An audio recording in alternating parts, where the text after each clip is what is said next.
जादुई ब्रश। एक समय की बात है। चंदनपुर नाम के गांव में रामपाल नाम का एक कलाकार रहता था। रामपाल बहुत ही गरीब था। रामपाल पेंटिंग करता था। रामपाल हर रोज एक नई पेंटिंग बनाकर उसे बाजार में बेचने जाता था। एक दिन रामपाल पेंटिंग बेचने के लिए बाजार में गया। पूरा दिन गुजर जाने के बाद उसकी कोई पेंटिंग नहीं बिकी। तभी रामपाल एकदम उदास हो गया और वो अपने घर वापस जाने लगा। घर जाते वक्त रास्ते में एक नदी पड़ती थी। रामपाल जब नदी के पास पहुंचा तो उसे नदी में तैरता हुआ एक पेंटिंग ब्रुश दिखाई दिया। रामपाल ने जब उस पेंटिंग ब्रुश को देखा तो वो एकदम हैरान हो गया। वो पेंटिंग ब्रुश देखने में एकदम चमत्कारी और जादुई लग रहा था। तभी रामपाल ने सोचा, मैं इस पेंटिंग ब्रुश से बहुत अच्छी अच्छी चित्र बना सकता हूँ। तभी रामपाल ने देर ना करते हुए उस चमत्कारी ब्रश को उठा लिया और वो खुशी खुशी अपने घर जाने लगा। रामपाल ने सबसे पहले एक सेब की पेंटिंग बनाई। जब ही रामपाल ने वो सेब की पेंटिंग पूरी की तभी अचानक एक चमत्कार हुआ। उस सेब की पेंटिंग के अंदर से सेब जिंदा होकर बाहर निकलने लगे। वो बहुत सारी मात्रा में से कागज के अंदर से बाहर निकल रहे थे। रामपाल बहुत हैरान परेशान हो गया। तभी उसे मालूम हुआ कि ये एक जादुई ब्रश है। तभी रामपाल ने एक आम की पेंटिंग बनाई।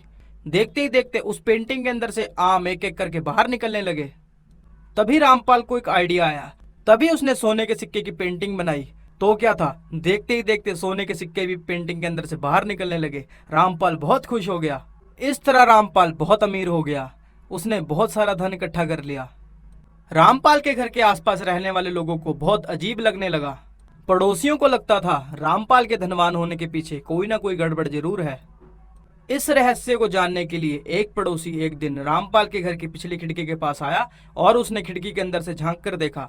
जब उसने अंदर देखा वो हैरान रह गया। पड़ोसी को अब पेंटिंग का रहस्य पता लग गया था। तभी पड़ोसी ने उस रात एक युक्ति बनाई।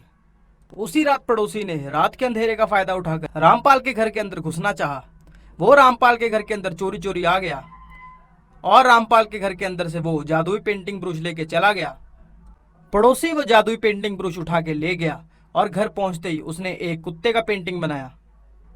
पड़ोसी ने जब कुत्ते की पेंटिंग पूरी कर ली, पड़ोसी एकदम हैरान रह गया। तभी उस पेंटिंग के अंदर एकदम जान सी आ गई और वो कुत्ता पेंटिंग से बाहर आ गया।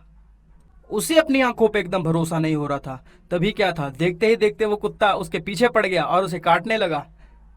पड़ोसी एकदम तंग हो गया और परेशान होकर उसने कुत्ते को डंडे से मारना शुरू कर दिया। कुत्ता डंडे की मार से डरकर भाग गया और तभी पड़ोसी की जान में जान आई और पड़ोसी को एकदम अकल आ गई। उसने जो किया वो गलत किया।